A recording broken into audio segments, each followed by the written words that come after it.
How's it going, guys, and welcome back to the channel. Today we're going to be looking at a new car that McLaren is actually set to unveil this coming spring. It's not out yet, but it is confirmed, and unfortunately we haven't had any pictures of the designs yet. As you could see from like the title and the thumbnail, the car is going to be the new McLaren 750s. For the thumbnail, I think I'm just going to include like a picture of a 720s because apparently it's not going to be too far off. But we're going to get some more of the details in a bit. But before we get into today's video, definitely be sure to leave a like, subscribe if you guys are new here, as well as click that bell icon down below to actually turn on post notifications and get notified every time I do post a new video. I really do appreciate the support. It means the world to me. I know it's cliche and it's annoying for you guys to hear YouTubers kind of like beg for likes and subscribes and all that nonsense on every single video, but as a smaller car channel, it really does mean a lot. So anyways, getting into it today, we're going to be looking at two different articles, one by Car and Driver, which is essentially like an overview, and then another by another company. I'll leave them both linked down in the description below to give them credit as well. If you want to go have a read for yourself, by all means. I actually just found this out today, so this is why I'm making kind of a video about it now. This isn't really going to be that like long of a video. I'm just going to go over the basic understanding of where this 750s is going to fall in McLaren's lineup and what direction they're probably going to take when it comes to the design and horsepower. I mean, horsepower, a lot of people are already under the assumption that it's going to have 750 horsepower because the name 750s would clearly indicate that, which would give it 30 more horsepower than, of course, the 720s. So here is the quick overview of kind of what we know now about the 750s from Car and Driver. Apparently it's supposed to have an estimated MSRP of around $340,000 US, which is definitely not that cheap at all. I also think it's a decent amount of a increase when compared to the 720s as well. I think the 720s, correct me if I'm wrong, but I think it was in like the high 200s. I might be mistaken though, so if you know, let me know down in the comments below. But it's going to be coming as a 2024 model year. It's going to basically fall right in line between the 720s and the 765 LT, as we could see right here. However, it's actually set to replace the 720s, so it's kind of like it's kind of going to be a new generation of the 720s, I guess, if you kind of can call it that. But it's going to be a little bit more aggressive, again, 30 more horsepower, and it's going to have a beefier engine than the 4-liter twin turbo V8 that's found in the 720s. Now I know that the engine that's found in the 720s is the M840, I believe, M840 engine. So I don't know if they're going to basically like use the same block, bore it out a little bit more, punch it out, and kind of keep with that platform and just push out an extra 30 horsepower, or if they're going to go with a whole new engine regardless. Now I do know, again, according to this Car and Driver article, if we kind of scroll down to the engine, transmission, and performance section, they do say that they're going to go with another twin turbo V8. They don't believe it's going to have any sort of hybrid power. You could see that they're probably going to stick with the dual clutch auto transmission, which that's kind of a given. I feel like most supercars have that just regular dual clutch automatic transmission with the flappy paddles on the steering wheel.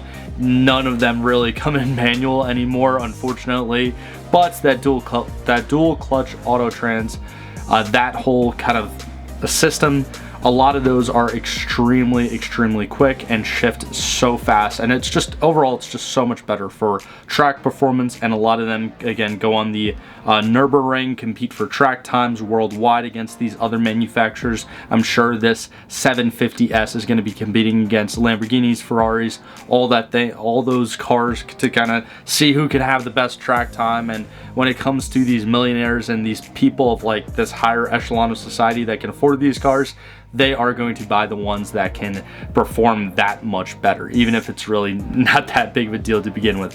But here are the estimated pricing. Again, I did just say it starts at $340. That's going to be for the coupe. The Spider is estimated to be almost 20 grand more, starting at 356,000 US dollars. That stays true to the 720S pricing. So unless they change something pretty drastically when it comes to the pricing model, you should expect those numbers, and you should definitely expect that difference when comparing the Coupe and the Spider. So keep that in mind, again, in case any of you guys are out there are actually maybe potentially interested in getting one of these, or you could afford one of them. They're insane cars. I've heard nothing but fantastic things about the 720Ss. Unfortunately, I myself have not been able to drive one yet, but a lot of people say that they're kind of detuned from McLaren and they make almost like 800 horsepower, but they're just wild cars. I actually used to work with a gentleman who owns a bunch of different dealerships, and he owned a McLaren dealership, and one of, I think, the valets or the drivers was talking to me one day, and he was just saying how the 720S, it really makes you crap your pants, especially for like a factory car. Now on my channel, if you've been subscribed to my channel, you know that I've driven a decent amount of high horsepower vehicles. Probably the most powerful vehicle on my channel being that 1300 brake horsepower GTR. I'll leave that link to that review up on top of this video right now if you haven't checked it out. It's pretty entertaining. But yeah, that was really wild. However, it was all-wheel drive, and that car was definitely built well by the tuner, and the owner did the correct modifications. He got the correct stuff done to it, where it really wasn't that sketchy at all. Now, I say not that sketchy. It was still like burning rubber and like with all four tires when you just kind of like launched it from a stop. However, it still like was kind of balanced, where there's been some cars that I've driven on the channel where they're making a lot like less power, and they're almost like more sketchy because they're just so unbalanced. Now, people say that the 720Ss are extremely balanced. However, they're still very, very, very sketchy. So that kind of says a lot about the car, and obviously McLaren is more of, I guess, the enthusiast supercar brand. However, they are plagued with reliability issues, which a lot of people have problems with. But yeah, a lot of people love the 720Ss. I'm sure that if I ever drive one, I would love it, and I do love the designs. Now, speaking about the design, switching over to robreport.com, this is the second article I was talking about. It will be linked down below. But this kind of talks about the design a little bit. It says, again, it's expected to not be a plug-in hybrid like the Arturo. And also it kind of goes over the design, looks at the 720S. We can see obviously a few pictures of the 720s here, the 720 interior. Now the interior, they think that this is what is going to change the most with this car.